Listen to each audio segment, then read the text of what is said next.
2 বা 3 আগষ্টৰ পৰাই আপোনালোকে অৰুণোদয় আঁচনি আগৰ দৰে লাভ কৰিব।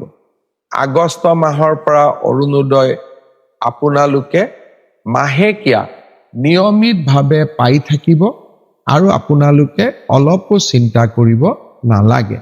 যদি আপুনি অৰুণোদয় 3.0 এজন বেনিফিচিয়াৰী হয় তেনেহ'লে আপোনালোকৰ কাৰণে কিন্তু আহিছে ভাল খবৰ।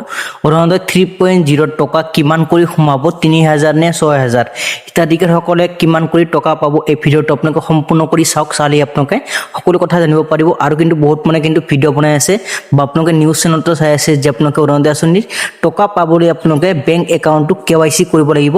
যদি আপোনালোকৰ বেংক একাউণ্টটো KYC নাছিল তেনেহ'লে আপোনালোকে 9000 টকাটো কেনেকৈ লাভ কৰিছে এই বিষয়ে আপোনালোকে কমেন্ট কৰি নিশ্চয় জনাব। আৰু কিন্তু বহুত নিউজ চেনেলতো আপোনালোকে শুনা পাই আছে যে আপোনালোকৰ আধাৰ কাৰ্ডৰ সৈতে বেংক একাউণ্টটো লিংক নাই। লিংক যদি নাছিল আপোনালোকে কেনেকৈ 9000 টকাটো লাভ কৰিছে।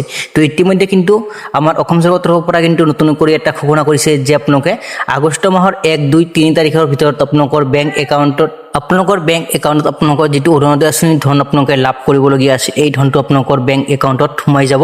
তো আপোনালোকে ডক্টৰ হিমন্ত বিশ্ব শৰ্মা ছাৰৰ নিজ মুখেৰে ঘোষণাটো আপোনালোকে শুনা পাইছে। এতিয়ালৈকে ঘোষণাত কোৱা নাই যে আপোনালোকে কিমান টকা লাভ কৰিব।